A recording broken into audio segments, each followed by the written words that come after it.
यतोऽन्वयार्थेष्वभिज्ञस्वराट् तेने ब्रह्म हृदाय आदिकवये मुह्यन्ति यं सूरयः तेजो वारिमृदां यथा विनिमयो यत्र त्रिसर्गो मृषा धाम्ना स्वेन सदा निरस्तकुहकं सत्यं परं धीमहि निगमकल्पतरोर्गलितं फलं शुकमुखादमृतद्रवसंयुतम् पिबत भागवतं रसमालयं मुहुरहो रसिकाः भुवि भावुकाः दारिद्र्यदुःखज्वरदाहितानां मायापिशाची परिमर्दितानां संसारसिन्धौ परिपातितानां क्षेमाय वै भागवतं प्रगर्जति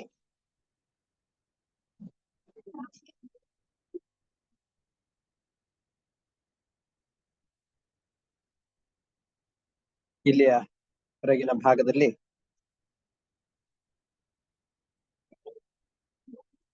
ನಿರಂತರವಾಗಿ ನಮಗೆ ದುಃಖಗಳ ಸಂಪರ್ಕವಾದಾಗ ಅದರ ಬಿಡುಗಡೆಗೆ ಕಾರಣವಾಗಿರುವಂತಹ ಏಕೈಕ ಪರಿಹಾರ ಮಾರ್ಗ ಅಂತಂದ್ರೆ ಭಗವಂತ ನಿನ್ನ ಪಾದದ್ವಂದ್ವಗಳ ಸಮಾಶ್ರಯಣ ಒಂದೇ.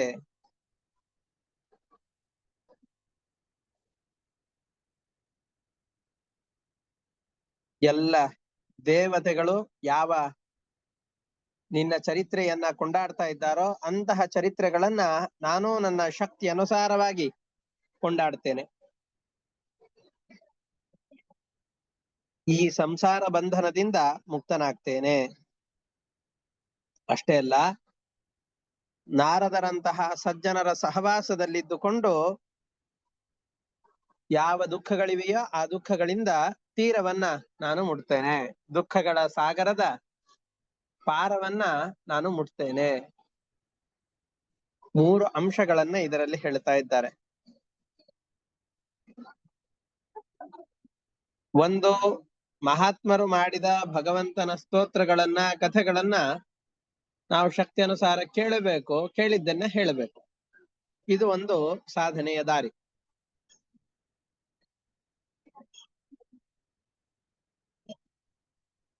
ಮತ್ತೆ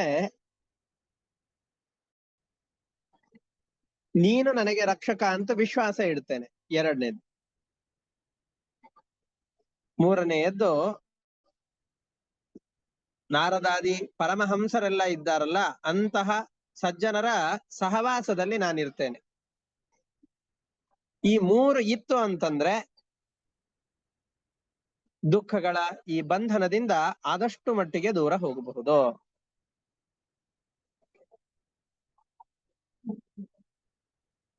ನಮಗೆಲ್ಲರಿಗೆ ಭಗವಂತನ ಉಪಾಸನೆಯನ್ನು ಮಾಡುವ ವ್ಯಕ್ತಿಗಳು ಅಂತ ಯಾರಿದ್ದಾರೋ ಅಂತಹ ವ್ಯಕ್ತಿಗಳಿಗೆಲ್ಲರಿಗೂ ಕೂಡ ರಕ್ಷಕನಾಗಿರುವನು ಪರಮಾತ್ಮ. ಅದಕ್ಕೆ ಅನೇಕ ದೃಷ್ಟಾಂತಗಳನ್ನು ಕೊಡ್ತಾರೆ.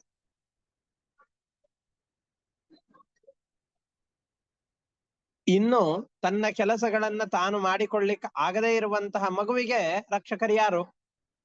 ಅವರ ತಂದೆ ತಾಯಿಗಳು. ರೋಗಿಗೆ ಔಷಧವು ರಕ್ಷಕವಾಗಿರುತ್ತೆ. ಸಾಗರದಲ್ಲಿ ಮುಳುಗಿ ಹೋಗುವಂತಹ ವ್ಯಕ್ತಿಗೆ ಹಡಗುಗಳು, ನೌಕೆಗಳು ಅವನನ್ನ ಆ ಸಾಗರದಿಂದ ದಾಟಿಸುವ ಮುಖಾಂತರವಾಗಿ ಅವನಿಗೆ ರಕ್ಷಕವಾಗತ್ತೆ. ಹಾಗೆ ನಿನ್ನನ್ನ ಉಪಾಸನೆ ಮಾಡೋದು ಒಂದೇ ನಮ್ಮ ಕರ್ತವ್ಯ ಅಂತ ತಿಳಿದುಕೊಂಡಂತ ನಮಗೆ ರಕ್ಷಕನಾದವನು ಮತ್ಯಾರು ಇಲ್ಲ, ನೀನೊಬ್ಬನೇ ನಮಗೆ ರಕ್ಷಕ. ನಿನ್ನನ್ನ ಆಶ್ರಯಿಸ್ತಾ ಇದ್ದೇವೆ. ನಾವೆಲ್ಲ ಬಿಸಿಲಿನಲ್ಲಿ ಬಳಲಿ ಬಂದಂತಹ ವ್ಯಕ್ತಿಗಳು. ಬಹಳ ಬಿಸಿಲಿನಲ್ಲಿ ಕಂಗೆಟ್ಟಂತಹ ವ್ಯಕ್ತಿಗೆ ನೆರಳು ಹೇಗೆ ಸಮಾಧಾನವನ್ನ, ನೆಮ್ಮದಿಯನ್ನ ಕೊಡುತ್ತೋ ಆ ರೀತಿಯಾಗಿ ಎಷ್ಟೇ ವಿಧವಾದ ತಾಪತ್ರಯಗಳಿದ್ರು ದೇವಸ್ಥಾನಕ್ಕೆ ಹೋಗಿ ಒಂದು 10 ನಿಮಿಷ ಕೂತು ಬಿಟ್ರೆ ಮನಸ್ಸೆಲ್ಲ ಪ್ರಶಾಂತವಾಗತ್ತೆ. ಉತ್ತಮವಾದ ಆಲೋಚನೆಗಳು ಮನಸ್ಸಿನಲ್ಲಿ ಮೂಡುತ್ತೆ. ಹಾಗಾದ್ರೆ ಒಂದು 10 ನಿಮಿಷ ಭಗವಂತನ ಸಾಮೀಪ್ಯ ನಮಗೆ ಸಿಕ್ತು ಅಂತಂದ್ರೆ, ಇಷ್ಟು ಮಾನಸಿಕವಾದಂತಹ ನೆಮ್ಮದಿ ಸಿಗುವಾಗ ಎಂದೆಂದಿಗೂ ಪರಮಾತ್ಮನ ಆಶ್ರಯದಲ್ಲಿಯೇ ಇರ್ತೇವೆ ಅಂತಾದರೆ ಪರಮಾತ್ಮ ನಮಗೆ ರಕ್ಷಕನಾಗಿ ಇರ್ತಾನೆ ಅನ್ನೋ ವಿಷಯದಲ್ಲಿ ಯಾವ ಸಂದೇಹವೂ ಇಲ್ಲ. ನನಗೆ ರಕ್ಷಕನೂ ನೀನೆ, ನನಗೆ ಅತ್ಯಂತ ಇಷ್ಟನಾದಂತಹ ವ್ಯಕ್ತಿಯೂ ನೀನೆ. ನಮಗೆ ಬಹಳ ಪ್ರಿಯರಾದವರು ನಾವು, ನಮಗೆ ಬಹಳಷ್ಟು ಪ್ರೀತಿ ಇರೋದು ನಮ್ಮ ಮೇಲೆ. ಆ ಕಾರಣದಿಂದ ನಮ್ಮನ್ನು ಯಾರು ರಕ್ಷಣೆ ಮಾಡ್ತಾರೋ ಅವರಲ್ಲೂ ಕೂಡ ಸ್ವಲ್ಪ ಪ್ರೀತಿಯನ್ನು ತೋರಿಸ್ತೇವೆ. ಪ್ರಿಯರಾದಂತಹ ನಮ್ಮ ಮೇಲೆ ಪ್ರೀತಿಯನ್ನು ತೋರಿಸುವ ವ್ಯಕ್ತಿಗಳಲ್ಲಿ ನಮಗೆ ಪ್ರೀತಿ ಉಂಟಾಗತ್ತೆ. ಹಾಗಾಗಿ ನಿನಗೂ ಕೂಡ ನರಸಿಂಹನಲ್ಲಿ ನಿನಗೆ ಹಿತವನ್ನ ಮಾಡ್ತಾ ಇದ್ದಾನೆ, ಆ ಕಾರಣದಿಂದ ಅವನು ಪ್ರಿಯನೋ? ಅಲ್ಲ. ನನಗೆ ಅತ್ಯಂತ ಪ್ರೀತಿ ಪಾತ್ರನಾದಂತಹ ವ್ಯಕ್ತಿಯೇ ನರಸಿಂಹ, ನನಗಿಂತಲೂ ನನಗೆ ಪ್ರಿಯನಾದವನು ಪರಮಾತ್ಮ. ಇದು ಸುಮ್ಮನೆ ಆಡುವ ಮಾತಲ್ಲ, ನಡೆದು ತೋರಿಸಿದ ಮಾತು. ಒಂದು ವೇಳೆ ತನಗೆ ತಾನು ಪ್ರಿಯನಾಗಿದ್ರೆ ಹಿರಣ್ಯಕಶಪವೇ ನಮಃ ಅಂತ ಹೇಳಿ ನಮಸ್ಕಾರ ಮಾಡಿಬಿಡ್ತಾ ಇದ್ದ ಅವರ ತಂದೆಗೆ. ಅವನು ವಿಷ ಹಾಕಿ ಕೊಡ್ತೇನೆ ಅಂತ ಹೇಳಿದಾಗ, ವಿಷವನ್ನು ಕುಡಿಸುವಾಗ, ಬೆಟ್ಟದ ಮೇಲಿನಿಂದ ತಳ್ಳುವಾಗ, ವಾಮಾಚಾರವನ್ನು ಮಾಡುವ ಸಂದರ್ಭದಲ್ಲಿ, ಗಜಗಳಿಂದ ತುಳಿಸುವ ಸಂದರ್ಭದಲ್ಲಿ, ಈಟಿಗಳಿಂದ ಚುಚ್ಚುವ ಸಂದರ್ಭದಲ್ಲಿ, ಕಾದ ಕಬ್ಬಿಣವನ್ನ ಹಚ್ಚುವ ಸಂದರ್ಭದಲ್ಲಿ ತಾನು ಪ್ರಿಯ ಅಂತ ಅಂದುಕೊಂಡಿದ್ದರೆ ಆಗ ಹಿರಣ್ಯಕಶಪವೇ ನಮಃ ಅಂತ ಹೇಳಿ ಅವನು ತನ್ನನ್ನು ರಕ್ಷಣೆ ಮಾಡಿಕೊಂಡು ಬಿಡುತ್ತಾ ಇದ್ದ. ನನಗೆ ಇಷ್ಟನು ನೀನಾಗಿದ್ದಿ, ಸುಮ್ಮನೆ ಬಾಯಿ ಮಾತಿಗಲ್ಲ, ವಸ್ತುತಃ ನನಗೆ ಇಷ್ಟನಾದವನು ನೀನಾಗಿದ್ದಿ. ಹಾಗಾಗಿ ನೀನು ರಕ್ಷಕನಾಗಿ ನಮ್ಮನ್ನ ನಿರಂತರವಾಗಿ ಆಶ್ರಯಿಸ್ತಾ ನಿರಂತರವಾಗಿ ನಮಗೆ ಆಶ್ರಯನಾಗಿ ಇರುವಾಗ ಈ ಸಂಸಾರದ ದುಃಖವೂ ಕೂಡ ನನಗೆ ಸ್ವಲ್ಪ ಮಟ್ಟಿಗೆ ಕಡಿಮೆ ಆಗ್ತಾ ಇದೆ. ಸೋಹಂ ಪ್ರಿಯಸ್ಯ ಸುಹೃದಃ ಪರದೇವತಾಯಾಃ ಲೀಲಾ ಕಥಾಸ್ತವ ನೃಸಿಂಹ ವಿರಿಂಚ ಗೀತಾಃ ಅಂಜಸ್ತರಾಮಿ ಅನುಗೃಣನ್ ಗುಣ ವಿಪ್ರಮುಕ್ತಃ ದುರ್ಗಾಣಿತೆ ಪದಯುಗಾಲಯ ಹಂಸ ಸಂಗಃ. ಈ ಸಂಸಾರ ವಸ್ತುತಃ ಭಯಾನಕವಾದದ್ದು, ಆದರೆ ದುರ್ಗಾಣಿ ಅನುಗೃಣನ್ ಗುಣವಿಪ್ರಮುಕ್ತ ಅಂಜಹ ತರಾಮಿ.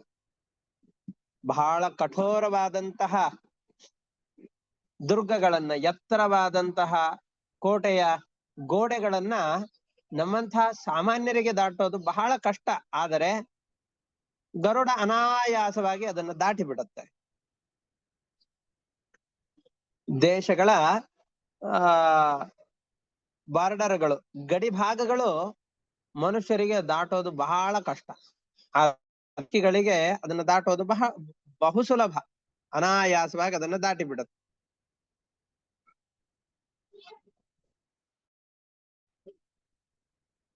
ಇದರಂತೆ ನಾನು ಎರಡರ ಸಹಕಾರದಿಂದ ಅತ್ಯಂತ ಘೋರವಾದ ಈ ಸಂಸಾರವನ್ನು ದಾಟಿ ಬಿಡ್ತೇನೆ. ಯಾವುದು 2 ಉಪಾಯಗಳು? ವಿರಿಂಚ ಗೀತಾಹ ತವ ಲೀಲಾಕಥಾಹ. ವಿರಿಂಚ ಗೀತಾಹ ಅಂತಂದ್ರೆ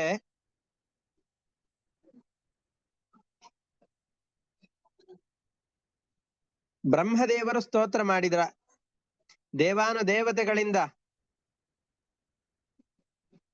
ಕೊಂಡಾಡಲ್ಪಟ್ಟಂತಹ ನಿನ್ನ ಗಾನಗಳನ್ನ ನಾನು ಹೇಳ್ತಾ ಅತ್ಯಂತ ಕಷ್ಟಕರವಾದಂತಹ ಈ ಸಂಸಾರವನ್ನು ದಾಟಿ ಬಿಡ್ತೇನೆ. ಅಷ್ಟೇ ಅಲ್ಲ, ಪದಯುಗಾಲಯ ಹಂಸ ಸಂಗಃ, ನಿನ್ನ ಪಾದದ ಸಂಪರ್ಕವನ್ನ ಹೊಂದಿದಂತಹ ಸಜ್ಜನರ ಸಹವಾಸದಲ್ಲಿದ್ದುಕೊಂಡು ನಾನು ಈ ದುಷ್ಟರ ಸಹವಾಸವನ್ನು ದೂರ ಮಾಡಿಕೊಂಡು ನಿನ್ನ ಸಾಮೀಪ್ಯವನ್ನು ಪಡೆದು ಬಿಡುತ್ತೇನೆ, ಈ ಸಂಸಾರದ ದುಃಖಗಳೆಲ್ಲವನ್ನು ಕೂಡ ಕಳೆದುಕೊಂಡು ಬಿಡುತ್ತೇನೆ. ಎಷ್ಟೋ ಜನ ನಮ್ಮ ವಿದ್ಯಾಪೀಠದ ಸುತ್ತಮುತ್ತಲಿನಲ್ಲಿ ಅನೇಕ ಜನ ಮನೆಗಳನ್ನ ಮಾಡಿಕೊಂಡಿದ್ದಾರೆ. ಈಗಲ್ಲ, ಬಹಳ ಹಿಂದಿನವರು. ಯಾಕೆ ಅಂತ ಅವರನ್ನು ಕೇಳಿದರೆ, ಇಲ್ಲಿದ್ರೆ ದೇವಸ್ಥಾನ, ಮಠ, ರಾಯರ ದರ್ಶನ, ಆಗಾಗ ಸ್ವಾಮಿಗಳ ದರ್ಶನ ಇವೆಲ್ಲವೂ ಆಗತ್ತೆ. ಬೇಕಾದಾಗ ಜ್ಞಾನವನ್ನು ಪಡಿಬೇಕು ಅಂತಂದು ಹೇಳಿದರೆ ವಿದ್ವಾಂಸರು ಸಿಗ್ತಾರೆ. ಹಾಗಾಗಿ ಈ ಸ್ಥಳದಲ್ಲಿ ಮಾಡಿದ್ದೇವೆ. ಇದು ಒಂದು ಸ್ಥಳದ್ದಲ್ಲ, ಹೀಗೆ ಆಯಾಯ ದೇವಸ್ಥಾನಗಳು, ಮಠ ಮಂದಿರಗಳು ಇವು ಎಲ್ಲ ಹತ್ತಿರ ಇದ್ದಲ್ಲಿ ಜನರೆಲ್ಲ ಮಾಡ್ತಾರೆ. ಯಾಕೆಂದ್ರೆ ಸಜ್ಜನರ ಸಹವಾಸ ಹೆಚ್ಚಿಗೆ ಆಗತ್ತೆ ಅನ್ನುವ ಒಂದು ಕಾರಣದಿಂದ. ಹಾಗೆಯೇ ಪ್ರಹ್ಲಾದ ಹೇಳ್ತಾ ಇದ್ದಾನೆ, ನಾರದರೇ ಮೊದಲಾದಂತಹ ರಾಜಹಂಸರು, ಶ್ರೇಷ್ಠವಾದ ಪರಮಹಂಸರು. ಹಂಸ ಪಕ್ಷಿಗೆ ಯಾಕೆ ಹೇಳ್ತಾರೆ ಅಂತಂದ್ರೆ, ಅದರಲ್ಲಿ ಒಂದು ರಾಜಹಂಸ ಅಂತ ಒಂದು ಪಕ್ಷಿ ಇದೆ. ಆ ಪಕ್ಷಿಯ ಸಾಮರ್ಥ್ಯ ಏನು ಅಂತಂದ್ರೆ, ಹಾಲು ನೀರನ್ನ ಮಿಶ್ರಣವಾಗಿಟ್ರೆ ಹಾಲನ್ನು ಮಾತ್ರ ಸ್ವೀಕಾರ ಮಾಡತ್ತೆ, ನೀರನ್ನ ಹಾಗೆ ಬಿಟ್ಟು ಬಿಡತ್ತೆ ಬಟ್ಟಲಿನಲ್ಲಿ. ಹಾಗೆ ಈ ಜ್ಞಾನಿಗಳು ಕೂಡ ಈ ಸಂಸಾರದಲ್ಲಿರುವಂತಹ ಅಸಾರ ಭಾಗಗಳನ್ನು ಬಿಟ್ಟು ಬರೀ ಗುಣಗಳನ್ನು ಮಾತ್ರ ಗ್ರಹಣೆ ಮಾಡ್ತಾ ಇರ್ತಾರೆ. ಅಂತಹ ಜನರ ಸಹವಾಸದಲ್ಲಿ ನಾವೆಲ್ಲ ಇದ್ವಿ ಅಂತಾದ್ರೆ ನಮಗೂ ಕೂಡ ಈ ಮೋಕ್ಷದ ದಾರಿ ಕಷ್ಟ ಅಂತ ಅನ್ನಿಸೋದಿಲ್ಲ, ಈ ಸಂಸಾರವು ಕಠಿಣ ಅಂತ ಅನ್ನಿಸೋದಿಲ್ಲ. ಹಾಗಾಗಿ ಈ ದುಃಖಗಳನ್ನು ನಾನು ದಾಟಿ ಬಿಡುತ್ತೇನೆ. ನೀನೆಲ್ಲ ಶರೀರಧಾರಿಗಳಾದಂಥ ನಮಗೆ ರಕ್ಷಕನಾಗಿ ನಿಂತಿದ್ದಿ. ಬಾಲಸ್ಯ ಚೇಹ ಶರಣಂ ಪಿತರೌ ನೃಸಿಂಹ ಆರ್ತಸ್ಯ ಚ ಅಗದಂ ಉದನ್ವತಿ ಮಜ್ಜತೋ ನೌಹು ತಪ್ತಸ್ಯ ತರ್ಪಣ ವಿಧಿ ಯ ಇಹಾಂಜಸಾ ಇಷ್ಟಃ ತಾವತ್ ಪ್ರಭೋ ತನುಭೃತಾಂ ತ್ವದುಪಾಸಕಾನಾಂ. ನೀನು ನಿನ್ನ ಭೃತ್ಯರಾದಂತಹ ನಮ್ಮೆಲ್ಲರಿಗೂ ಕೂಡ ರಕ್ಷಕನಾಗಿ ನಿಂತಿದ್ದಿ. ಹೇಗೆ? ಚಿಕ್ಕ ಮಗು ಇರತ್ತೆ, ಆ ಮಗುವಿಗೆ ಪಿತರವು ಶರಣಂ, ತಂದೆ ತಾಯಿಗಳಿಬ್ಬರು ಆ ಮಗುವಿಗೆ ರಕ್ಷಕರಾಗಿ ಇರ್ತಾರೆ. ಆರ್ತಸ್ಯ ಚ ಅಗದಂ, ಗದ ಅಂತಂದ್ರೆ ವಿಷ, ಅಗದ ಅಂತಂದ್ರೆ ಔಷಧ. ರೋಗಗ್ರಸ್ತನಾದಂತಹ ವ್ಯಕ್ತಿಗೆ ರಕ್ಷಕರು ಯಾರು? ಔಷಧ. ಉದನ್ವತಿ ಮಜ್ಜತಃ ನೌಹು, ಸಮುದ್ರದಲ್ಲಿ ಮುಳುಗುವಂತಹ ವ್ಯಕ್ತಿಗಳಿಗೆ ರಕ್ಷಕವಾದಂತಹದ್ದು ಹಡಗುಗಳು. ಬಹಳ ಬಿಸಿಲಿನ ಬೇಗೆಗೆ ತಪ್ತನಾದಂತಹ ವ್ಯಕ್ತಿಗೆ ತಂಪಾದಂತಹ ಪ್ರದೇಶ ರಕ್ಷಕವಾಗತ್ತೆ, ಅವನ ಆಯಾಸವನ್ನ ಪರಿಹಾರ ಮಾಡತ್ತೆ. ಹಾಗೆ ನನಗೆ ಅತ್ಯಂತ ಪ್ರೀತಿಪಾತ್ರನಾದಂತಹ ನರಸಿಂಹನೇ ನಿನ್ನ ಉಪಾಸಕರಾದಂತಹ ನಮ್ಮೆಲ್ಲರಿಗೂ ಕೂಡ ರಕ್ಷಕನಾದವನು ನೀನು. ನಾವೆಲ್ಲ ಅನೇಕ ಸಂದರ್ಭಗಳಲ್ಲಿ ಪ್ರಹ್ಲಾದರಾಜರು ನರಸಿಂಹದೇವರ ತೊಡೆಯ ಮೇಲೆ ಕುಳಿತುಕೊಂಡಂತಹ ಚಿತ್ರಗಳನ್ನು ನೋಡಿರ್ತೇವೆ. ನಿನ್ನ ಉಪಾಸನೆ ಮಾಡುವಂತಹ ವ್ಯಕ್ತಿಗಳನ್ನ ನೀನೆಷ್ಟೇ ಘೋರವಾಗಿದ್ರೂ ಕೂಡ ತೊಡೆಯ ಮೇಲಿಟ್ಟುಕೊಂಡು ರಕ್ಷಣೆ ಮಾಡ್ತೀಯ ಅನ್ನುವಂತಹ ಸಂದೇಶವನ್ನ ಅದು ಕೊಡ್ತಾ ಇದೆ. ನಾವು ಕೆಲವೊಮ್ಮೆ ಸಿಂಹದ ಮರಿಗಳನ್ನ ಬಾಯಲ್ಲಿ ಕಚ್ಚಿಕೊಂಡು ಹೋಗ್ತಾ ಇರುತ್ತೆ. ನೋಡುವವರಿಗೆ ಏನ್ ಅನ್ಸುತ್ತೆ, ಅಯ್ಯೋ ಆ ಪಾಪದ ಮರಿಯನ್ನ ಹಲ್ಲಿನಲ್ಲಿ ಕಚ್ಚಿಕೊಂಡು ಸಿಂಹ ಹೋಗ್ತಾ ಇದೆ, ಹುಲಿಗಳು ಹೋಗ್ತಾ ಇದೆ, ಎಷ್ಟು ನೋವಾಗತ್ತೋ ಏನೋ ಅಂತ ನಾವು ಅಂದುಕೊಳ್ತೇವೆ.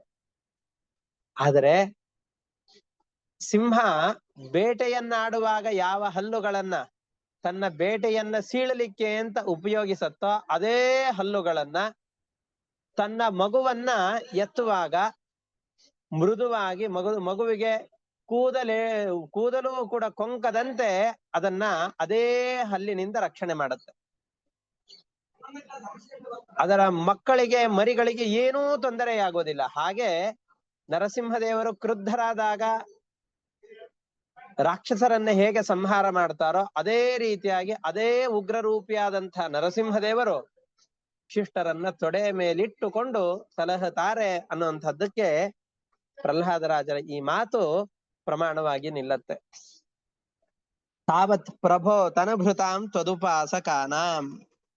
ಶರೀರವನ್ನು ಧರಿಸಿಕೊಂಡು ನಿನ್ನ ಉಪಾಸನೆಯಲ್ಲಿಯೇ ನಾವು ಜೀವನವನ್ನು ಕಳೀತೇವೆ ಅಂತ ಯಾವ ವ್ಯಕ್ತಿಗಳಿದ್ದಾರೋ ಅಂತಹ ವ್ಯಕ್ತಿಗಳಿಗೆ ಶರಣಾಗತರಾಗಿ ಬಂದಂತಹ ನಮ್ಮೆಲ್ಲರಿಗೂ ಕೂಡ ರಕ್ಷಕನಾದವನು ನೀನೊಬ್ಬನೇ ತಂದೆ, ಮತ್ಯಾರು ನಮಗೆ ರಕ್ಷಕರಿಲ್ಲ ಅಂತ ಹೇಳ್ತಾ ಇದ್ದಾರೆ. ಈಗ ಅವರು ಇವರು ಅಂತ ಬೇಡ, ಬ್ರಹ್ಮನಿಂದ ಆರಂಭಿಸಿಕೊಂಡು ಕುಂಬಾರನವರೆಗೂ ಕೂಡ ಯಾರ್ಯಾರು ಜಗತ್ತಿನಲ್ಲಿ ವಾಸವಾಗಿದ್ದಾರೋ, ಬ್ರಹ್ಮನಿಂದ ಹಿಡಿದುಕೊಂಡು ಕುಂಬಾರನವರೆಗೂ ಅಂತ ಯಾಕೆ ಹೇಳ್ತಾ ಇದ್ದಾರೆ ಅಂತಂದ್ರೆ,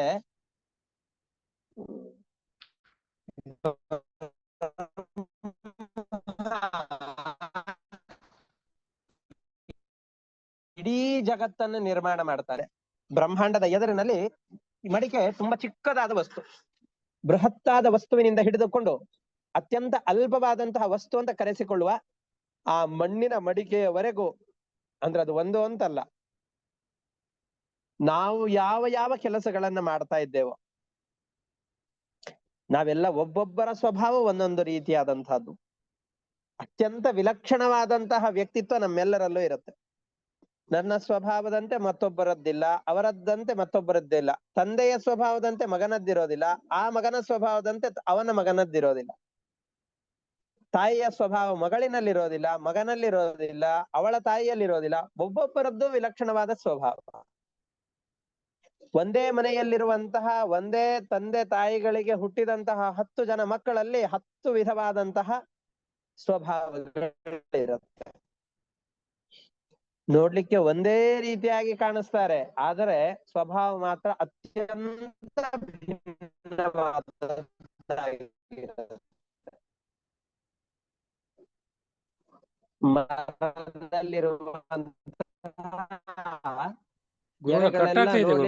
ಒಂದೇ ವಿಧವಾಗಿ ಕಾಣುತ್ತೆ, ಆದ್ರೆ ಪ್ರತಿಯೊಂದು ಅದನ್ನ ಭಿನ್ನ ಅಂತ ಈಗ ಕೇಳಿಸ್ತಾ ಇದೆಯಾ? ಕೇಳಿಸ್ತಾ ಇದೆ ಗುರುಗಳೇ. ಮರದಲ್ಲಿರುವಂತಹ ಪ್ರತಿಯೊಂದು ಎಲೆಗಳು ಕೂಡ ಅತ್ಯಂತ ಭಿನ್ನವಾದರೂ ಕೂಡ ಭಿನ್ನ ಅಂತ ತಿಳುವಳಿಕೆ ನಮ್ಮಲ್ಲಿಲ್ಲ. ಆ ಕಾರಣದಿಂದ ಅದು ಬೇರೆ ಬೇರೆ ಅಲ್ಲ ಅಂತ ನಮಗೆ ಅನ್ನಿಸೀತೆ ಹೊರತಾಗಿ ಅವುಗಳಲ್ಲಿ ವೈಲಕ್ಷಣ್ಯ ಇಲ್ಲವೇನೋ ಇದ್ದೇ ಇದೆ. ಹಾಗೆ ನಮ್ಮಲ್ಲಿ ಒಬ್ಬೊಬ್ಬರಲ್ಲೂ ಕೂಡ ವಿಲಕ್ಷಣವಾದ ಸ್ವಭಾವ ಇರುತ್ತೆ. ಒಬ್ಬೊಬ್ಬರ ಕ್ರಿಯೆಗಳು ಒಂದೊಂದು ರೀತಿಯಾಗಿದೆ, ಒಬ್ಬೊಬ್ಬರ ವರ್ತನೆಗಳು ಒಂದೊಂದು ರೀತಿಯಾಗಿದೆ. ಅವರ ಸ್ವಭಾವಕ್ಕನುಗುಣವಾದಂತಹ ವರ್ತನೆಗಳಿರುತ್ತೆ. ಹೀಗಾಗಿ ಆ ಪ್ರತಿಯೊಂದು ಸ್ವಭಾವ, ಆ ಸ್ವಭಾವವುಳ್ಳಂತಹ ವ್ಯಕ್ತಿಗಳು, ಅವರಿಂದ ಆಗುವಂತಹ ಪ್ರತಿಯೊಂದು ಕರ್ಮಗಳು ಕೂಡ ನಿನ್ನ ಅಣತಿ ಇಲ್ಲದೇನೆ ಯಾವುದೂ ಕೂಡ ಮುಂದುವರಿಯೋದಿಲ್ಲ. ಯಸ್ಮಿನ್ ಯಥೋ ಯರಿಹಿಚ ಏನ ಯಸ್ಯ ಯಸ್ಮೈ ಯಥಾ ಯಮುತ ಯಸ್ತ್ವಪರಃ ಪರೋವ ಭಾವಂ ಕರೋತಿ ವಿಕರೋತಿ ಪೃಥಕ್ ಸ್ವಭಾವ ಸಂಚೋದಿತಃ ತದಖಿಲಂ ಭವತ ಸ್ವರೂಪಂ. ಯಾವ ವ್ಯಕ್ತಿಗಳಲ್ಲಿ ಯಾವ ಯಾವ ಸ್ವಭಾವ, ಯಾವ ವ್ಯಕ್ತಿಯಿಂದ ಯಾವ ವ್ಯಕ್ತಿಗೆ ಅನುಕೂಲವಾಗಬೇಕು, ಯಾವ ವ್ಯಕ್ತಿಯ ಉಪಕಾರ ಯಾವ ವ್ಯಕ್ತಿಗಳಿಗೆ ಯಾವ ರೀತಿಯಲ್ಲಿ ಆಗಬೇಕು, ಇದೆಲ್ಲವನ್ನೂ ಕೂಡ ನಿಯಂತ್ರಣ ಮಾಡುವ ಏಕೈಕ ಶಕ್ತಿ ನೀನೊಬ್ಬನೇ. ನಮ್ಗೆ ಎಷ್ಟೋ ಸಾರ್ತಿ ಉಪಕಾರ ಮಾಡಬೇಕು ಅನ್ನುವ ಬುದ್ಧಿ ಬರುತ್ತೆ, ಆ ಬುದ್ಧಿಗೆ ಪ್ರೇರಕನಾದವನು ನೀನು. ಅಪಕಾರ ಮಾಡಬೇಕು ಅನ್ನುವ ಬುದ್ಧಿ ಬರುತ್ತೆ, ಅದಕ್ಕೂ ಪ್ರೇರಕನಾದವನು ನೀನು. ನಿನ್ನನ್ನು ಹೊರತುಪಡಿಸಿ ಬ್ರಹ್ಮನಿಂದ ಆಗುವ ಕೆಲಸದಿಂದ ಆರಂಭಿಸಿಕೊಂಡು ಕುಂಬಾರನವರೆಗೂ ಕೂಡ ಯಾವ ಕರ್ಮಗಳಾಗತ್ತೋ ಅದು ಯಾವುದೂ ಕೂಡ ಸ್ವತಂತ್ರವಾಗಿ ಆಗುವಂಥದ್ದಲ್ಲ. ನಿನ್ನ ಹತೋಟಿಯನ್ನು ಮೀರಿ ಜಗತ್ತಿನಲ್ಲಿ ಯಾವ ಕೆಲಸವೂ ಆಗೋದಿಲ್ಲ. ನಾವೆಲ್ಲ ಯಂತ್ರಕ್ಕೆ ಸಿಕ್ಕಂತಹ ಅಥವಾ ಈ ಯಾವುದು ಅಂತಂದ್ರೆ ಗಾಣದ ಯಂತ್ರಕ್ಕೆ ಸಿಕ್ಕಂತಹ ಪಶುಗಳ ಹಾಗೆ ನಿನ್ನ ಹತೋಟಿಯಲ್ಲಿದ್ದೇವೆ. ನೀನು ವಿಧಿಸಿದ ವಿಧಿಗಳನ್ನ ಮಾಡುವುದಷ್ಟೇ ನಮ್ಮ ಕರ್ತವ್ಯ. ಅದನ್ನು ಹೊರತುಪಡಿಸಿ ಸ್ವತಂತ್ರವಾಗಿ ನಾವೇನನ್ನೋ ಮಾಡ್ತಾ ಇದ್ದೇವೆ ಅಂತ ಹೇಳುವ ಯೋಗ್ಯತೆ ಮತ್ತು ಆ ಸಾಮರ್ಥ್ಯ ನಮ್ಮಲ್ಲಿ ಇಲ್ಲವೇ ಇಲ್ಲ. ಹಾಗಾಗಿ ಇದೆಲ್ಲವೂ ನಿನ್ನ ಅಧೀನ. ನಿನ್ನನ್ನ ಹೊರತುಪಡಿಸಿ ಈ ಇಡೀ ಸಂಸಾರ ಚಕ್ರದಿಂದಾಗಿ ನಮ್ಮನ್ನ ದಾಟಿಸುವಂತಹ ಶಕ್ತಿ ಮತ್ಯಾರಿಗೂ ಇಲ್ಲ. ನಮ್ಮನ್ನ ಇದನ್ನ ಹೇಳ್ತಾ ಇದ್ದಾರೆ ನೋಡಿ. 16 ನಮ್ದು ಇಡೀ ಸಂಸಾರ ಚಕ್ರ ಅಂತ ಒಂದು ಕರೀತಾರೆ. ಒಂದು ಒಳ್ಳೆ ಒಗಟಿನ ರೀತಿಯಲ್ಲಿ ಒಂದು ಶ್ಲೋಕವನ್ನು ಹೇಳ್ತಾ ಇದ್ದಾರೆ. ಈ ಸಂಸಾರ ಚಕ್ರ ಅಂತ ನಾವು ಅನೇಕ ಬಾರಿ ಕೇಳಿರ್ತೇವೆ. ಚಕ್ರ ಅಂತಂದ್ರೆ ಒಂದು ರಥದ ಚಕ್ರದವನ್ನ ತಲೆಯಲ್ಲಿ ಯೋಚನೆ ಮಾಡೋಣ. ಈ ಸಂಸಾರ ಚಕ್ರ ಏನಿದೆಯೋ ಈ ಚಕ್ರಕ್ಕೆ 16 ಅರಗಳಿವೆ. ಅರಗಳು ಅಂತಂದ್ರೆ ನಾವೆಲ್ಲ ಚಕ್ಕಡಿಯನ್ನು ನೋಡಿದ್ದೇವೆ ಅಂತಾದ್ರೆ ಆ ಚಕ್ಕಡಿಗಳಲ್ಲಿ ಈ ಕಡೆ ಮಧ್ಯದ ಭಾಗದಿಂದಾಗಿ ಕೊನೆಯ ಭಾಗಕ್ಕೆ ಜೋಡಿಸ್ಲಿಕ್ಕೆ ಅಂತ ಮಧ್ಯದಲ್ಲಿ ಇಟ್ಟಂತಹ ಕಟ್ಟಿಗೆಯ ತುಂಡಗಳನ್ನ ಅರಗಳು ಅಂತ ಕರೀತಾರೆ. ಅನೇಕ ಅರಗಳಿರುತ್ತೆ. ಆ 16 ಅದರಲ್ಲಿ ಒಟ್ಟು 16 ಅರಗಳು. ಈ ಸಂಸಾರವೆಂಬಂತಹ ಚಕ್ರಕ್ಕೆ 16 ಗೆರೆಗಳಿದೆ ಅಂತ ಹೇಳ್ತಾ ಇದ್ದಾರೆ. ಯಾವ್ದವು 16 ಗೆರೆಗಳು? ಯಾವ್ದು ಅಂತಂದ್ರೆ ನಮ್ಮ 10 ಇಂದ್ರಿಯಗಳು, ಪಂಚಪ್ರಾಣಗಳು, ಪ್ರಾಣ, ಅಪಾನ, ವ್ಯಾನ, ಉದಾನ, ಸಮಾನ ಅಂತ ಪಂಚ ಪ್ರಾಣಗಳು ಮತ್ತು ಮನಸ್ಸು. ಈ ಮನಸ್ಸು ಅನ್ನುವಂಥದ್ದು ಬಹಳ ಬಲಿಷ್ಠವಾದಂತಹ ಅರ. ಈ ಸಂಸಾರ ಚಕ್ರವನ್ನ ಇವೆಲ್ಲ ಎಲ್ಲಿ ತೆಗೆದುಕೊಂಡು ಹೋಗ್ತಾ ಇರತ್ತೆ ಅಂದ್ರೆ ಗಾಳಿಯನ್ನು ನಾವೆಲ್ಲ ಗಮನಿಸ್ಬೇಕು. ಎತ್ತರದಲ್ಲಿದ್ದಾಗ ಗಾಳಿ ಮೇಲ್ಗಡೆ ಹೋಗ್ಲಿಕ್ಕೆ ಬಹಳ ಕಷ್ಟ. ಅದೇ ಕೆಳಗಡೆ ದಾರಿಯಲ್ಲಿ ಹೋಗಬೇಕು ಅಂತಂದ್ರೆ ಚಕ್ಕಡಿ ತನ್ನ ಪಾಡಿಗೆ ನಿಂತ್ರೆ ಸಾಕು. ಕಾರುಗಳನ್ನ ಕರೆಕ್ಟ್ ಆಗಿ ಅದನ್ನ ನಿಲ್ಲಿಸದೇ ಇದ್ರೆ ತನ್ನಷ್ಟಕ್ಕೆ ತಾನೇ ಕೆಳಗಡೆಯಲ್ಲಿ ಜರ್ರ ಅಂತ ಇಳಿದುಕೊಂಡು ಹೋಗಿಬಿಡತ್ತೆ. ಹಾಗೆ ನಮ್ಮ ಮನಸ್ಸೆಲ್ಲ ಭರ್ರ ಅಂತ ಕೆಳಗಡೆ ವಿಷಯ ಪದಾರ್ಥಗಳ ಕಡೆಯಲ್ಲಿ ಹರಿದುಕೊಂಡು ಹೋಗ್ತಾ ಇರುತ್ತೆ. ಅದನ್ನು ಹಿಡಿದುಕೊಂಡು ಬರೋದು ಬಹಳ ಕಷ್ಟ. ಹಾಗೆ ಕರೆದುಕೊಂಡು ಹೋಗಿ ನಮ್ಮನ್ನ ನಿಯಂತ್ರಣ ಮಾಡುವಂತಹ, ನಮ್ಮನ್ನ ಮುಕ್ತರನ್ನಾಗಿ ಮಾಡುವಂತಹ ಶಕ್ತಿ ನಿನಗೊಬ್ಬನಿಗೆ ಇದೆ ಹೊರತಾಗಿ ಮತ್ತೊಬ್ಬರು ಯಾರಿಗೂ ಕೂಡ ಇಲ್ಲ ಅಂತ ಹೇಳ್ತಾ ಇದ್ದಾರೆ. ಅದಕ್ಕೆ ನಮ್ಮ ಗುರುಗಳೆಲ್ಲ ಒಂದು ದೃಷ್ಟಾಂತವನ್ನು ಕೊಡ್ತಾ ಇದ್ರು. ನಮಗೆ ನಾವೆಲ್ಲ ಅಶ್ವತ್ಥಾಮರಿದ್ದ ಹಾಗೆ. ಯಾಕೆಂದ್ರೆ ಅಶ್ವತ್ಥಾಮರ ಕಥೆಯನ್ನು ನಾವು ಪ್ರಾರಂಭದಲ್ಲಿ ಕೇಳಿದ್ದೇವೆ. ಅಶ್ವತ್ಥಾಮಾಚಾರ್ಯರು ರಾತ್ರಿಯ ಸಂದರ್ಭದಲ್ಲಿ ಪಾಂಡವರ ಮಕ್ಕಳಿದ್ದಂತಹ ಶಿಬಿರವನ್ನ ಪ್ರವೇಶ ಮಾಡಿ ಅಲ್ಲಿದ್ದಂತಹ ಪಾಂಡವರ ಮಕ್ಕಳನ್ನ ಕೊಂದು ಬಿಟ್ರು. ಮತ್ತೆ ಈ ಪಾಂಡವರ ಕೈಗೆ ಸಿಕ್ಕರೆ ಅವರಿಂದ ಹೊಡೆದಾಟ ಮಾಡ್ಬೇಕಾಗತ್ತೆ ಅಂತ ಭಯಗೊಂಡು ಪಲಾಯನ ಮಾಡ್ತಾ ಇದ್ರು. ಆ ಸಂದರ್ಭದಲ್ಲಿ ಎಲ್ಲರೂ ಅವರನ್ನ ಬೆನ್ನಟ್ಟಿಕೊಂಡು ಹೋಗ್ತಾ ಇದ್ದಾರೆ. ಇನ್ನು ಬದುಕಲಿಕ್ಕೆ ಆಗೋದಿಲ್ಲ ಅಂತಾದಾಗ ಅಶ್ವತ್ಥಾಮಾಚಾರ್ಯರು ಬಾಣವನ್ನು ಬಿಡ್ತಾ ಇದ್ದಾರೆ, ಬ್ರಹ್ಮಾಸ್ತ್ರವನ್ನು ಪ್ರಯೋಗ ಮಾಡ್ತಾ ಇದ್ದಾರೆ. ಅದಕ್ಕೆ ಪ್ರತಿಯಾದ ಮತ್ತೊಂದು ಅಸ್ತ್ರ ಇಲ್ಲ ಅಂತಂದುಕೊಂಡು ಅರ್ಜುನನು ಬ್ರಹ್ಮಾಸ್ತ್ರವನ್ನೇ ಪ್ರಯೋಗ ಮಾಡಿದ. 8-9 ಗಂಟೆ ಬ್ರಹ್ಮಾಸ್ತ್ರವನ್ನೇ ಅರ್ಜುನನು ಕೂಡ ಪ್ರಯೋಗ ಮಾಡಿದ. ಯಾಕೆ ಅಂದ್ರೆ ಬ್ರಹ್ಮಾಸ್ತ್ರಕ್ಕೆ ಪ್ರತಿಯಾದ ಮತ್ತೊಂದು ಅಸ್ತ್ರ ಇಲ್ಲ. ಬ್ರಹ್ಮಾಸ್ತ್ರವನ್ನ ಪ್ರಯೋಗ ಮಾಡ್ತಾ ಇದ್ದಾನೆ. ವೇದವ್ಯಾಸರು ಮಧ್ಯದಲ್ಲಿ ಬಂದು ನಿಂತು ನಿಮ್ಮ ನಿಮ್ಮ ಅಸ್ತ್ರಗಳನ್ನ ಹಿಂಪಡೆಯಿರಿ ಅಂತಂದ್ರು. ಅರ್ಜುನನಿಗೆ ಸಾಮರ್ಥ್ಯ ಇತ್ತು, ತನ್ನ ಅಸ್ತ್ರವನ್ನ ಹಿಂಪಡೆದ. ಆದರೆ ಆ ಅಸ್ತ್ರವನ್ನ ಹಿಂಪಡೆಯುವಂತಹ ಸಾಮರ್ಥ್ಯ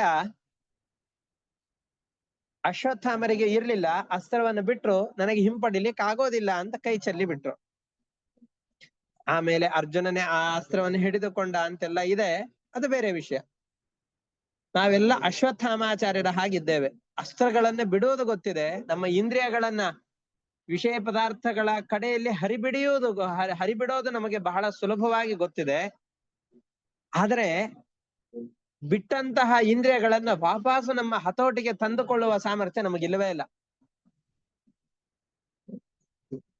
ಅಲ್ಲಿಗೆ ಹೋದದ್ದು ಹೋಯ್ತು ಅಂತಾನೆ ಲೆಕ್ಕ, ವಾಪಸ್ ಅದನ್ನ ತೆಗೆದುಕೊಂಡು ಬರೋದು ಅಂತ ಇಲ್ಲವೇ ಇಲ್ಲ. ಇಂತಹ ನಮ್ಮಂತಹ ದೀನರಾದ ವ್ಯಕ್ತಿಗಳನ್ನ ಉದ್ಧರಿಸುವ ಸಾಮರ್ಥ್ಯ, ಈ ಸಂಸಾರ ಚಕ್ರದಿಂದ ದಾಟಿಸುವಂತಹ ಸಾಮರ್ಥ್ಯ ನಿನ್ನನ್ನು ಹೊರತುಪಡಿಸಿ ಮತ್ಯಾರಿಗೂ ಇಲ್ಲ. ನಿನ್ನನ್ನು ನಾನು ಶರಣು ಹೊಂದಿದ್ದೇನೆ. ಈ ಸಂಸಾರ ಚಕ್ರ ಅಲ್ಲಿ ಇಲ್ಲಿ ಹೋಗ್ತಾ ಇದ್ರೆ ನನಗೇನ್ ತೊಂದರೆ ಇಲ್ಲ. ನನ್ನ ದೇಹದ ಮೇಲೆ ನಿರಂತರವಾಗಿ ಸಂಚಾರ ಮಾಡ್ತಾ ಇದೆ. ಯಾವ್ದಾದ್ರೂ ದೊಡ್ಡ ಲೋಡ್ ತುಂಬಿದಂತಹ ಲಾರಿಯ ಚಕ್ರ ನಮ್ಮ ಚಿಕ್ಕ ಕಾಲಿನ ಬೆರಳಿನ ಮೇಲೆ ಹೋದ್ರೂ ಕೂಡ ಕಾಲಿನ ಬೆರಳು ಜಜ್ಜಿ ಹೋಗತ್ತೆ. ಹಾಗಲ್ಲ, ಈ ಸಂಸಾರದ ಚಕ್ರ ನನ್ನ ಇಡೀ ದೇಹವನ್ನ ಜಜ್ಜಿ ಹಿಂಡ್ತಾ ಇದೆ. ಈ ಸಂಸಾರದ ಚಕ್ರದ ಏಟಿನಿಂದ ನನ್ನನ್ನ ರಕ್ಷಣೆ ಮಾಡು ತಂದೆ, ನನ್ನನ್ನ ನಿನ್ನ ಬಳಿ ಕರೆದುಕೋ ಅಂತ ಪ್ರಹ್ಲಾದ ಪ್ರಾರ್ಥನೆ ಮಾಡ್ತಾ ಇದ್ದಾನೆ. ಮಾಯಾ ಮನಸ್ಸೃಜತಿ ಕರ್ಮಮಯಂ ಬಲೀಯ ಕಾಲೇನ ಚೋದಿತ ಗುಣಾನು ಮತೇನ ಪುಂಸಃ ಛಂದೋಮಯಂ ಯದಜಯಾರ್ಪಿತ ಷೋಡಶ ಅರಂ ಸಂಸಾರ ಚಕ್ರಂ ಅಜ ಕೋತಿ ತರೇತ ತ್ವದನ್ಯಃ. ನಿನ್ನನ್ನು ಹೊರತುಪಡಿಸಿ ಈ ಸಂಸಾರ ಚಕ್ರದಿಂದ ದಾಟಿಸುವ ಸಮರ್ಥರು ಮತ್ಯಾರಿದ್ದಾರೆ ಹೇಳು ದೇವ. ನನ್ನ ಈ ಮನಸ್ಸು ಮಾಯಾಮಯವಾದಂತಹದ್ದು, ಬಹಳ ಚಂಚಲವಾದಂತಹ, ಒಂದು ಕಡೆಯಲ್ಲಿ ನಿಂತಲ್ಲಿ ನಿಲ್ಲದಂತಹ ಅತ್ಯಂತ ಚಂಚಲವಾದಂತಹ ಮನಸ್ಸು ನನ್ನದು. ಇಂತಹ ಮನಸ್ಸನ್ನ ಆ ವಿಷಯ ಪದಾರ್ಥಗಳಲ್ಲಿ ಹರಿಬಿಟ್ಟು ಬಿಟ್ಟಿದ್ದೇವೆ, ವಾಪಸ್ಸು ತೆಗೆದುಕೊಳ್ಳಿಕ್ ಆಗ್ತಾ ಇಲ್ಲ. ಅದನ್ನ ತೆಗೆದುಕೊಳ್ಳುವ ಸಾಮರ್ಥ್ಯ ನಮ್ಮಲ್ಲಿ ಬರುವ ಹಾಗೆ ಮಾಡುವುದು ನಿನ್ನಿಂದ ಮಾತ್ರ ಸಾಧ್ಯ. ನಿನ್ನನ್ನು ಹೊರತುಪಡಿಸಿ ಮತ್ಯಾವ ವ್ಯಕ್ತಿಗಳು ಕೂಡ ನಮ್ಮನ್ನ ಈ ಸಂಸಾರ ಚಕ್ರದಿಂದ ದಾಟಿಸಲಾರರು. ಹಾಗಾಗಿ ಪರಮಾತ್ಮ ನಿನ್ನನ್ನು ಶರಣು ಹೊಂದಿದ್ದೇನೆ. ಸತ್ವಂ ಹಿ ನಿತ್ಯ ವಿಜಿತಾತ್ಮ ಗುಣ ಸ್ವಧಾಮ್ನ ಕಾಲೋ ವಶೀಕೃತ ವಿಸೃಜ್ಯ ವಿಸರ್ಗ ಶಕ್ತಿ ಚಕ್ರೆ ವಿಸೃಷ್ಟಂ ಅಜಯೇಶ್ವರ ಷೋಡಶಾರೆ ನಿಷ್ಪೀಡ್ಯಮಾನಂ ಉಪಕರ್ಷ ವಿಭೋ ಪ್ರಪನ್ನಂ. ನಿನ್ನ ಶರಣಾಗತನಾಗಿ ಬಂದಿದ್ದೇನೆ ದೇವರೇ. ಈ ಸಂಸಾರದ ಚಕ್ರದ ಅಡಿಯಲ್ಲಿ ಜಜ್ಜಿ ನನ್ನ ದೇಹ ಎಲ್ಲ ಜರ್ಜರಿತವಾಗಿ ಹೋಗಿದೆ. ನೀನು ಇದು ಯಾವುದರ ಸಂಪರ್ಕಕ್ಕೂ ಒಳಗಾಗದೇನೆ ಸುಖವಾಗಿದ್ದೀಯಲ್ಲ, ನನಗೂ ನಿನ್ನಂತಹ ಸುಖವನ್ನ ಅನುಭವಿಸಬೇಕು ಅಂತ ಆಸೆ ಆಗ್ತಾ ಇದೆ. ಇಡೀ ಜಗತ್ತನ್ನ ಸೃಷ್ಟಿಸಿದವ ನೀನೆ, ಬ್ರಹ್ಮಾದಿ ದೇವತೆಗಳಿಗೆ ಇರುವ ಶಕ್ತಿ ಎಲ್ಲವೂ ನಿನ್ನ ಅಧೀನವಾಗಿದೆ. ಇಂತಹ ನಿನ್ನನ್ನ, ಸರ್ವೇಶ್ವರನಾದಂಥ ನಿನ್ನನ್ನ ನಾನು ಶರಣು ಹೊಂದಿದ್ದೇನೆ. ನನ್ನನ್ನ ಈ ಸಂಸಾರದ ಚಕ್ರದ ಬಂಧನದಿಂದ, ಅದಕ್ಕೆ ಸಿಕ್ಕು ನಲುಗಿ ಹೋಗ್ತಾ ಇದ್ದೇನಲ್ಲ, ನನ್ನನ್ನ ರಕ್ಷಿಸು. ನನಗೆ ಕೆಲವೊಮ್ಮೆ ಅಲ್ಲ, ನರಸಿಂಹದೇವರು ಸಿಕ್ಕಾಗ ನರಸಿಂಹದೇವರ ಬಳಿಯಲ್ಲಿ ಕೇಳುವುದು ಅಂತಾದರೆ,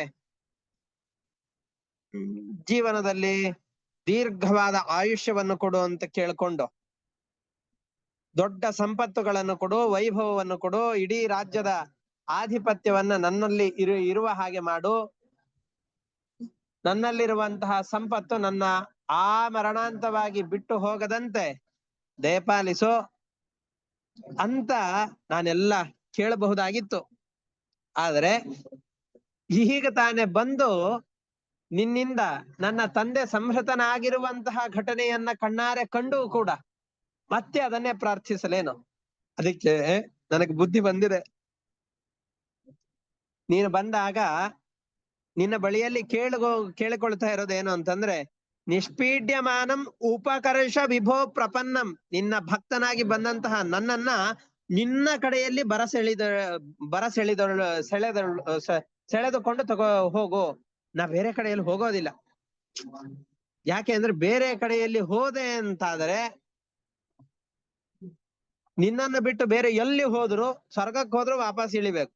ಸ್ವರ್ಗದ ವೈಭವಗಳನ್ನು ನಮ್ಮ ತಂದೆ ಪಡೆದಿದ್ದ ಆ ತಪಸ್ಸಿನ ಪ್ರಭಾವದಿಂದಾಗಿ ಇಂದ್ರಾದಿ ದೇವತೆಗಳೆಲ್ಲರೂ ಕೂಡ ಅವನಿಗೆ ಅಂಜಿ ನಡುಗುತ್ತಾ ಇದ್ರು. ಅವನಿಗಿದ್ದಂತಹ ರಾಜ್ಯದ ಲಕ್ಷ್ಮಿ ಮತ್ಯಾರಿಗೂ ಇರ್ಲಿಲ್ಲ. ಎಲ್ಲ ಲೋಕಪಾಲಕರ ದೀರ್ಘಾಯುಷ್ಯವನ್ನ ನಮ್ಮ ತಂದೆ ಒಬ್ಬನೇ ಪಡೆದಿದ್ದ. ಅಂತಹ ಸಾಮರ್ಥ್ಯ. ಎಂದಿಗೂ ಮಾಸದ ಯೌವನವನ್ನ ನನ್ನ ತಂದೆ ಪಡೆದಿದ್ದ. ಇಂದ್ರನ ವಜ್ರಾಯುಧ, ಯಾವುದೇ ಆಯುಧಗಳು ಕೂಡ ನನ್ನ ತಂದೆಯ ಶರೀರವನ್ನ ಸ್ವಲ್ಪ ಮಟ್ಟಿಗೂ ಕೂಡ ಕೂದಲೆಳೆಯಷ್ಟು ಕೊಂಕಿಸಲಿಕ್ಕೆ ಸಾಧ್ಯವಾಗದೇ ಇರುವಂತಹ ಸಾಮರ್ಥ್ಯವನ್ನು ನನ್ನ ತಂದೆ ಪಡೆದಿದ್ದ. ಆದರೆ ನಿನ್ನ ಕಡೆಗಣ್ಣ ನೋಟ ಒಂದು ಸಾಕಾಯ್ತು. ನಿನ್ನ ಭಕ್ತನ ಮೇಲಿರುವಂತಹ ನಿನ್ನ ಪ್ರೀತಿ ಸಾಕಾಯ್ತು. ನನ್ನ ತಂದೆ ಎಲ್ಲ ವೈಭವವೂ ಕೂಡ ಕ್ಷಣ ಮಾತ್ರದಲ್ಲಿ ನಾಶವಾಗಿ ಅವನು ಯಮಲೋಕವನ್ನು ಸೇರ್ಲಿಕ್ಕೆ ಬಹಳಷ್ಟು ಸಮಯ ಹಿಡಿಲಿಲ್ಲ. ಹುಬ್ಬು ಗಂಟಿದ ಮಾತ್ರಕ್ಕೆ ಅವೆಲ್ಲವೂ ಕೂಡ ನಾಶವಾಗಿ ಹೋಯ್ತು. ಅವನು ಹುಬ್ಬು ಗಂಟಕ್ಕೆ ಎಲ್ಲ ದೇವಾನುದೇವತೆಗಳ ಸಂಪತ್ತನ್ನು ಅಪಹಾರ ಮಾಡಿದ್ದ. ನಿನ್ನ ಕೋಪದ ಎದುರುಗಡೆಯಲ್ಲಿ ಅವನ ಜೀವವೇ ಅಸ್ಥಿರವಾಗಿ ಹೋಗಿದೆ. ಇಷ್ಟೆಲ್ಲ ಸಾಂಸಾರಿಕವಾದಂತಹ ವೈರುಧ್ಯಗಳನ್ನ, ಅಸ್ಥಿರತೆಯನ್ನ ಗಮನಿಸಿದಂತಹ ನಾನು ನಿನ್ನ ಬಳಿಯಲ್ಲಿ ಕೇಳಿಕೊಳ್ಳುವುದು, ಉಪಕರ್ಷ ವಿಭೋ ಪ್ರಪನ್ನಂ, ನಿನ್ನ ಬಳಿಯಲ್ಲಿ ನಮ್ಮನ್ನ ಸೆಳೆದುಕೋ. ನಿನ್ನ ಬಳಿಯಲ್ಲಿ ಇದ್ವಿ ಅಂದ್ರಷ್ಟೇ ನಾವು ಸೇಫ್ ಆಗಿರ್ತೇವೆ. ಬೇರೆ ಎಲ್ಲಿದ್ರೂ ಕೂಡ ನಮಗೆ ಇಷ್ಟು ಸುರಕ್ಷಿತವಾದಂತಹ ಭಾವನೆ ಬರ್ಲಿಕ್ಕೆ ಸಾಧ್ಯ ಇಲ್ಲ. ಅದನ್ನು ನಾಶ ಮಾಡುವ ಸಾಮರ್ಥ್ಯ ನಿನಗೊಬ್ಬನಿಗೆ ಇದೆ. ದೃಷ್ಟ್ವಾ ಮಯಾ ದಿವಿ ವಿಭೋಖಿಲ ಧಿಷ್ಣ್ಯಪಾನಾಂ ಆಯುಹು ಶ್ರಿಯೋ ವಿಭವ ಇಚ್ಛತಿ ಯಾನ್ನ ಜನೋಯಂ ಯೇ ಅಸ್ಮತ್ಪಿತುಹು ಕುಪಿತಹಾಸ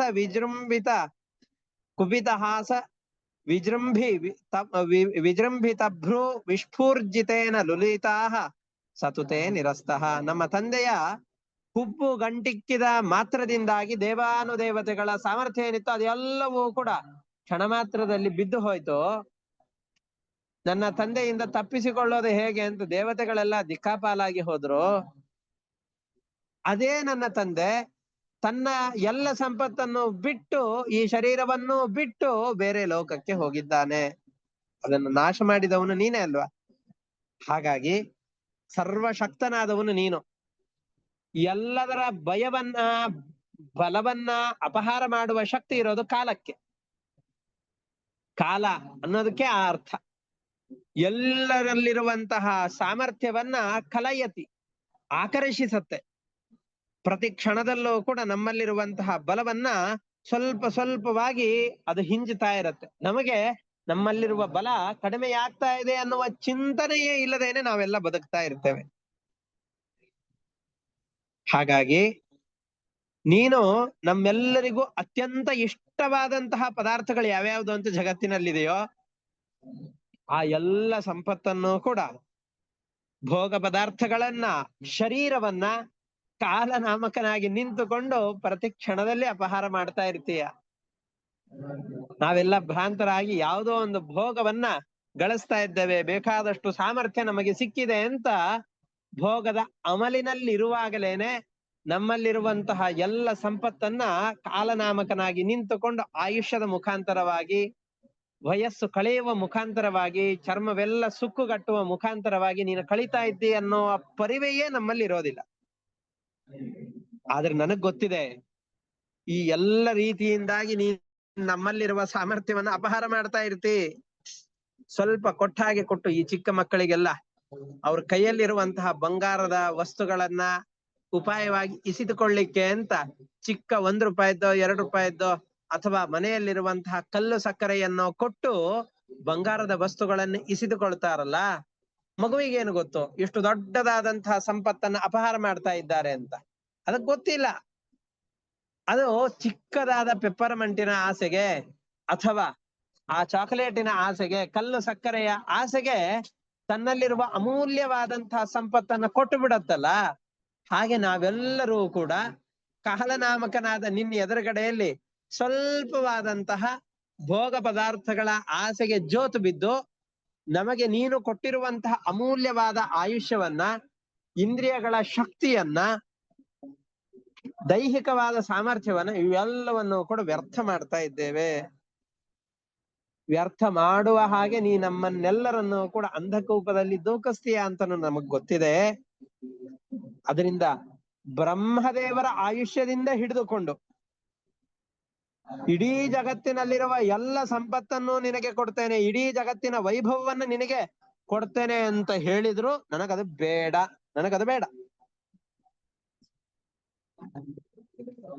ನನಗೆ ಕೊಡೋದು ಅಂತ ಆದ್ರೆ ನಿನ್ನ ಭಕ್ತರ ಸಾಮೀಪ್ಯವನ್ನು ಕೊಡು. ಎಂತಹ ದೊಡ್ಡದಾದ ಮಾತಿದು.